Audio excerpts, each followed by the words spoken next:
Fala galerinha, beleza? Danilo Pereira, médico do esporte, mais um vídeo aqui no canal. E você que curte o universo da medicina esportiva também deve estar acompanhando a Copa do Mundo e, como todo mundo, deve ter ficado abismado com esse lance que aconteceu, né? O choque de cabeça com o goleiro do Irã. Então vamos entender o que é essa concussão cerebral, que foi isso que aconteceu com o jogador. Se você tem interesse no tema, segue o vídeo.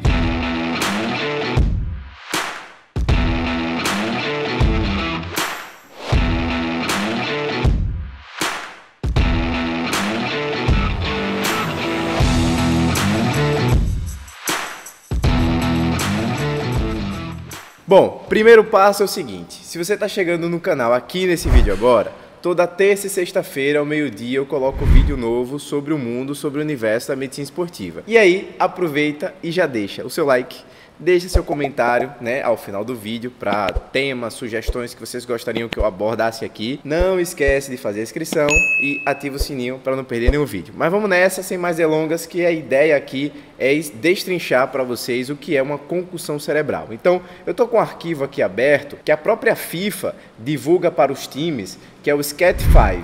E aí ele define algumas coisinhas, um passo a passo aqui sobre esse processo de concussão.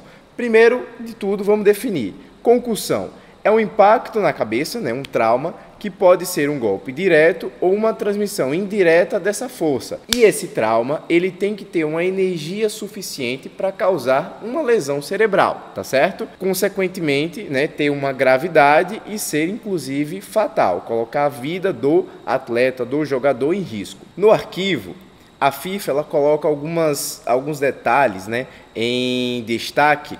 Uma delas é o seguinte: concussão não é só desmaio, tá certo? Não é porque o atleta ficou lá desmaiado que ele teve uma concussão. Existem outros sinais que também podem demandar essa lesão estrutural no cérebro, tá certo? Um ponto importante em todo esse contexto foi que, após o atleta ter sofrido o choque, ele retornou ao jogo. Isso aqui, a própria FIFA, ela descreve no artigo, que é o seguinte: qualquer atleta com suspeita de concussão deve ser removido do jogo, medicamente avaliado e monitorizado se, por evento, tiver alguma deterioração do quadro clínico, porque em até 24, 48 horas pode ter uma piora clínica desse paciente, então ele tem que ficar sob vigilância médica. Algumas notícias, né, colocaram assim para ser um pouco mais talvez chamativo, né, que foi um erro grotesco, uma desgraça isso que aconteceu. De fato houve, mas eu não estou aqui para julgar a parte médica, estou aqui para orientar. Por quê?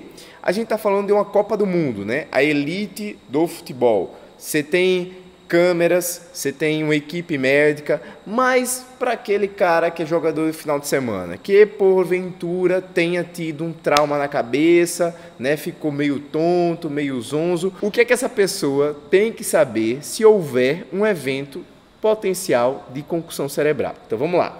Não necessariamente, já falei, né? Concussão não é só desmaio. Então alguns sinais para ficar vigilante, para ficar em observação. Lembrando que esses problemas eles podem surgir nas primeiras 24, 48 horas, né? E aí a pessoa, o atleta, ele não deve ser deixado sozinho e nem ir ao hospital por meios próprios. Precisa ter um ajudante, né? Alguém guiando ali ele, tá certo?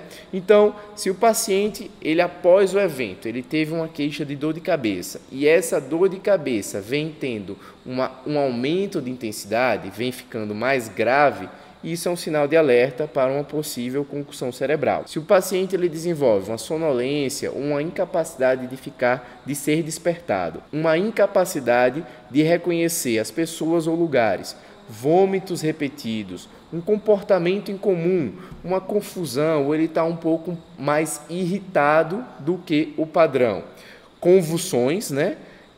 Fraqueza ou dormência em braços, em pernas e uma instabilidade de se manter em pé. Então tudo isso aqui são sinais para você observar após ali o seu jogo de futebol que tenha tido alguém, uma pancada, uma batida cabeça com cabeça.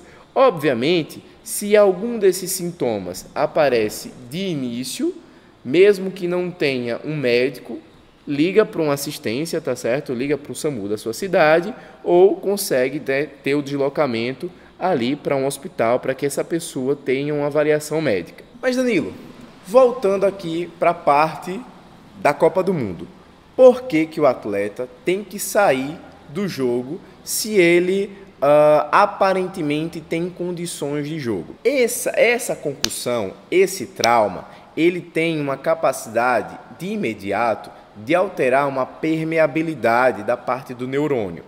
E se o atleta, porventura, sofre um segundo trauma, a gente chama isso de síndrome do segundo impacto, isso aqui é potencialmente fatal. Então o atleta ele corre um risco de vida caso ele tenha um segundo trauma. Por isso que é obrigatório a retirada do atleta do jogo. E isso é uma decisão médica, tá certo?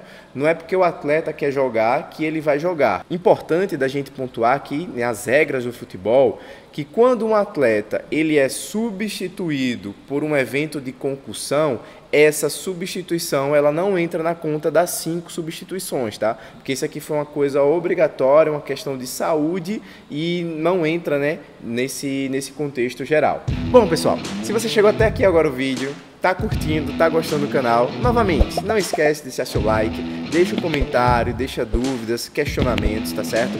Lembra de fazer sua inscrição, ativa o sininho para não perder nenhum vídeo e como um bônus, eu vou deixar aqui, né, o link, né, do SCAT5, que é justamente esse arquivo que a FIFA usa e recomenda para os clubes de futebol para que tenham essas avaliações, caso você tenha interesse no tema, no assunto. Beleza? Vamos pro próximo.